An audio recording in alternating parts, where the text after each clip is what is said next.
একবার উমরা করেছেন এক সময়, আবার যখন উমরা করবেন 6 মাস বছর পরে, মধ্যে যে পাপ হয়েছে সেটা মিটে যাবে 2 উমরার মধ্যের পাপ উমরার কারণে। এ কথা মুহাম্মদ সাল্লাল্লাহু আলাইহি সাল্লাম বলেন। তিনি পরক্ষণে বলেন, ওয়াল হজ্জুল মাবরুর লাইসা লাহুল জাযা ইল্লাল জান্নাহ, আর কবুল হজের বিনিময় জান্নাত ছাড়া কিছু নেই। কবুল হজের বিনিময় জান্নাত ছাড়া কিছু নেই। হজ কবুল হলে জান্নাত হবে, এ কথাই ঠিক। হাদিস বুখারী মুসলিম। কেউ যদি আল্লাহকে সন্তুষ্ট করার জন্য হজ করে, অশ্লীল কথা ও কর্মে জড়িয়ে না পড়ে, অপছন্দ কথা ও কর্মে জড়িয়ে না পড়ে, তো রাজা কাইয়মিন ওয়ালাদাত উম্মুহু, তাহলে লোকটা ফিরে আসে সেই দিনের মতো হয়ে যেদিন তার মা তাকে জন্ম দিয়েছে, নিষ্পাপ হয়ে ফিরে আসে।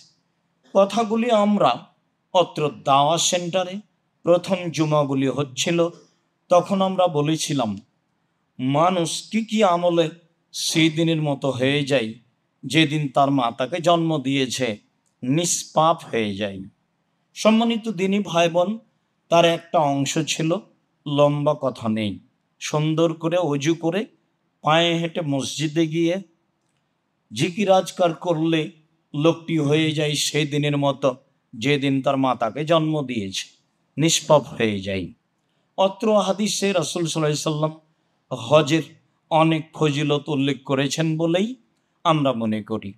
আবু হুরায়রা রাদিয়াল্লাহু তাআলা আনহু বলেন, রাসূল সাল্লাল্লাহু আলাইহি সাল্লাম বলেছেন, আল উমরাত ইলাল উমরাতে কাফফারা। একবার উমরা করেছেন এক সময়, আবার যখন উমরা করবেন 6 মাস বছর পরে, মধ্যে যে পাপ হয়েছে সেটা মিটে যাবে 2 উমরার মধ্যের পাপ উমরার কারণে।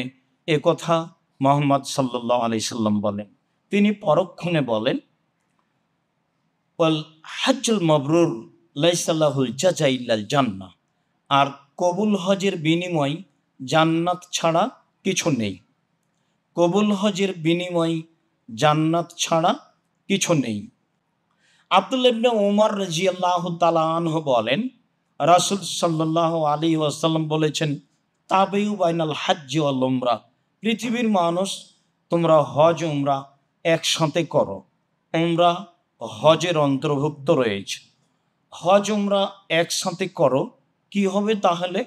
ফাইন্নাহুম ইয়ানফিয়ানি আল ফাকরা ওয়াজ যুনুবা, হজ আর উমরা মানুষের পাপকে দূরে করে দিবে এবং মানুষের দারিদ্রতাকে দূরে করে দিবে। কামাইয়াল ফিল কিরো খাবাল হাদিদে অজাহাব আল ফিজদা, যেমনভাবে কামারের ভাটি কর্মকারের হাপরের সে আগুন, যেমনভাবে কর্মকারের ভাটি কর্মকারের কামারের ওই হাপরের আগুন লোহার ময়লাকে, স্বর্ণচাঁদির ময়লাকে দূর করে দেয়, তেমনিভাবেই হজ উমরা মানুষের পাপকে দূর করে দিবে এবং দারিদ্রতাকে দূর করে দিবে। বোঝা যাচ্ছে যে হজ উমরা করলে টাকা কমবে না, বাড়বে। সাধারণত দেখা যায় মানুষ একবার হজ করার পরে আবার করার স্বাদ জাগে, আচ্ছা আর একবার উমরায় যাব, এভাবেই সে সিদ্ধান্ত নিয়ে ফেলে, বা একাধিকবার উমরা করতে আছে, যা আমাদের সামনে ধরা পড়ে। অনেকেই একবার খুব কষ্ট করে হজ উমরায় গেছে, দেখা যায় কিছুদিন পরে আবার যাচ্ছে। কথার রহস্য কি, কিভাবে, তা আল্লাহই ভালো জানেন।